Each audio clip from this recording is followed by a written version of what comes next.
आगे बढ़ेंगे और खबर शामिल कर लेंगे पिशावर से जहीर अली शाह की रिपोर्ट के मुताबिक, जहां पर वकला बरादरी ने प्रेस कॉन्फ्रेंस की। पीटीआई वकला विंग, इंसाफ लायनेंस फोरम के सूबाई सदर और दीगर रहनुमाओं की प्रेस कॉन्फ्रेंस।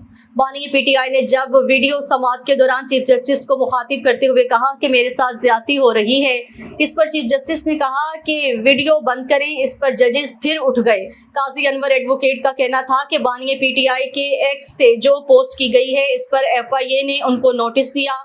अब पीटीआई के 3 रहनुमाओं को नोटिस जारी किए गए हैं। आपने ये क्या किया? बानी पीटीआई ने कहा कि मुझ पर जो इल्ज़ाम है ये बकवास है। काजी अनवर एडवोकेट का कहना था कि बानी पीटीआई के पास तो मोबाइल नहीं है। उन्होंने खुद भी ये कहा है। बानी पीटीआई को 8 मई को जब गिरफ्तार किया गया तो इस्लामाबाद हाई कोर्ट में ही इनसे मोबाइल लिया गया। काजी अनवर एडवोकेट का कहना था कि फिर इसके पासपोर्ट और दीगर दस्तावेजात भी ले गए हैं। जो हक बात है वो वही करना चाहिए, कौम के सामने झूठ नहीं बोलना चाहिए।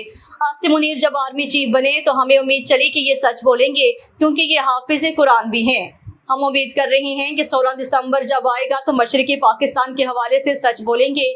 काजी मोहम्मद अनवर का कहना था कि 1970 इंतखाबात में शेख मुजीबुर रहमान के अवामी लीग ने ज्यादा नशिस्तें जीती।